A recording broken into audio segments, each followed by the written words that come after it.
voltamos e o tema do nosso programa de hoje é verão e seus cuidados. E não podemos deixar de perguntar para a doutora Simone a respeito do câncer de pele. Doutora, como evitar esse mal? Bem, as dicas vão manter as mesmas que a gente já falou.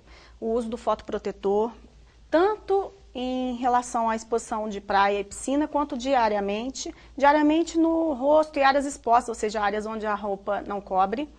E em temporadas, sempre lançando mão de um protetor, pelo menos de fator 30 para cima, fazendo retoque de 2 em 2 horas e evitando os horários entre 10 e 16 horas por causa de aumento da radiação UVB, que é aquela que propicia uma quantidade maior, assim, um perigo maior para câncer de pele.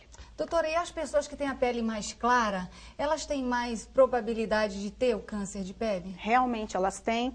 Porque a melanina, que é o pigmento natural que a gente tem da pele, essas pessoas de pele clara, elas costumam ter uma quantidade menor. Então, a melanina é um fotoprotetor natural, digamos assim. As pessoas de pele mais escura, elas já têm uma proteção naturalmente. Por isso que a gente pode estar indicando um protetor até solar mais baixo. E as pessoas de pele clara, se irradiando nesses horários, elas vão provavelmente para o futuro, podem ter um potencial de desenvolver câncer de pele.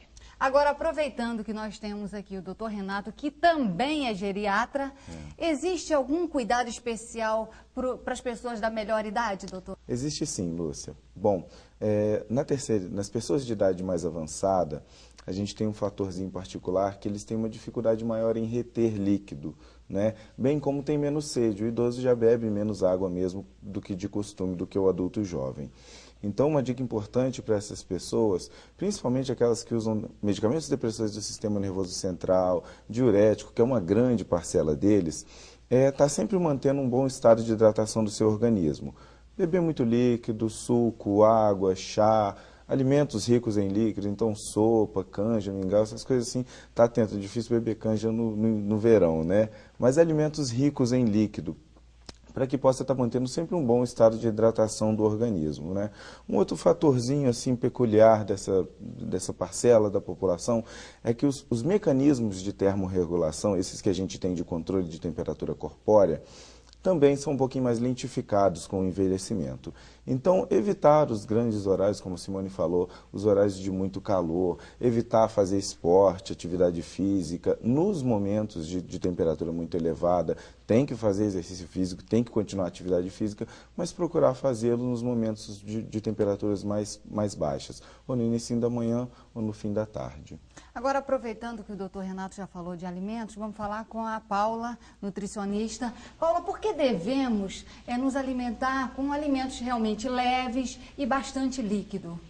Bom, os alimentos leves é porque a gente precisa diminuir um pouco a ingestão calórica, porque no verão o nosso metabolismo fica mais lento do que no inverno, né? Então esses alimentos leves seriam os alimentos ricos em vitaminas, em minerais, as frutas, as verduras, os legumes, né? E que nessa época do ano também uma boa salada vai muito bem, né? E os líquidos, até porque o doutor Renato também já falou, né? Porque a gente perde muito líquido pela transpiração e a gente sabe que o suor não é só feito de água. Nesse suor tem água, tem sais minerais e a gente precisa repor esses líquidos com água, com os sucos, com água de coco, né? Que são ricos em água mesmo e em sais minerais. Doutor Renato, por que existe tantos casos de desidratação em criança no verão? As crianças são um capítulo particular desses casos de diarreia e desidratação, né? Primeiro porque criança está sempre junto de muita criança. Então isso favorece a contaminação, né? Encosta aqui, brinca ali, vem lá. E o segundo fato, a curiosidade da criança faz com que ela leve quase tudo à boca, né? Pegou um negócio, põe na boca, encosta na mãozinha do amigo, encosta no animal, encosta na areia, tá botando na boca. Com isso, só ela já está jogando milhões de bactérias aí por dia para dentro do seu trato gastrointestinal. E aí se instala um quadro de gastroenterite, que é a diarreia. Aí vem uma tríade que na criança é terrível, que é a perda hídrica relacionada com a diarreia, né? Muitos episódios de diarreia com uma perda hídrica importante, perde-se muita água na diarreia. O recém-nascido, a criança em si, eles têm muito mais composição de água no seu organismo. O segundo fator é o vômito, né, que além de perder líquido também, impede a gente de repor o líquido que a gente está perdendo. Então, sempre que tem vômito, a gente orienta, leva para um profissional dar uma olhadinha. E o terceiro é a febre, que criança qualquer infecçãozinha está fazendo febre, onde aumenta a frequência respiratória, aumenta a sudorese, e com isso ela está perdendo mais líquido. Então perde líquido por 3 vias, o que dificulta a reposição. Então diarreia, vômito em criança, é sempre importante a gente estar dando uma atençãozinha maior. Agora, Paula, quais são os cuidados necessários que a gente deve ter no preparo e na conservação dos alimentos? Bom, Lúcia, os cuidados que nós devemos ter são os seguintes. Com as frutas, as verduras, os legumes, a gente deve lavar bem, lavar com água corrente, usar até uma escovinha para tirar essa sujeira grossa mesmo que vem de onde você comprou o alimento. E depois a gente deve deixar esse alimento de molho numa solução clorada, principalmente as folhas, né? E os outros cuidados são os de conservação, que, como até o doutor Renato falou, essa questão da maionese e tudo, o alimento deve ser preparado e imediatamente levado ao refrigerador. Essa coisa de fazer, a geladeira não pode, a geladeira não pode, não aguenta o calor. Aguenta sim, a geladeira ela vai ter até vai pegar mais energia, vai utilizar mais energia, mas o alimento pode sim, quente, ser colocado no refrigerador. O que não pode é ficar aquele alimento ali, às vezes, em cima do fogão, esperando a hora de ser consumido. Ele precisa de refrigeração, principalmente os alimentos que contêm leite, ovos e gordura, que é a maionese, porque esse tipo de alimento, eles têm uma chance maior da proliferação bacteriana, né? Então eles precisam de refrigeração. Vamos falar de um mal que todo mundo aí que está em casa conhece muito bem, é a herpes.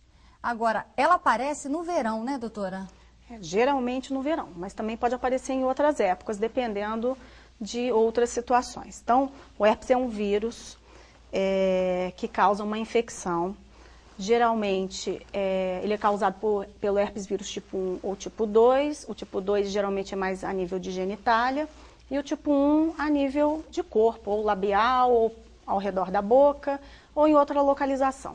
A grande maioria de todos os adultos, todos nós geralmente, nós somos todos portadores do vírus do herpes. Algumas pessoas, por algum motivo, durante a vida, elas vão desenvolver a infecção viral.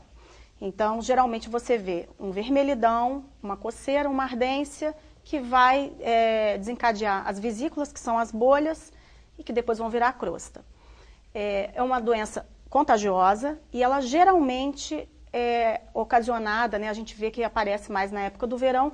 Por quê? Porque o sol, a radiação solar e também o estresse, eles ajudam a cair a imunidade. Caindo a resistência, o vírus aparece. Nós vamos continuar falando dos cuidados com o verão. Eu vou para um rápido intervalo e você não saia daí. É o tempo de tomar uma água. Eu espero você.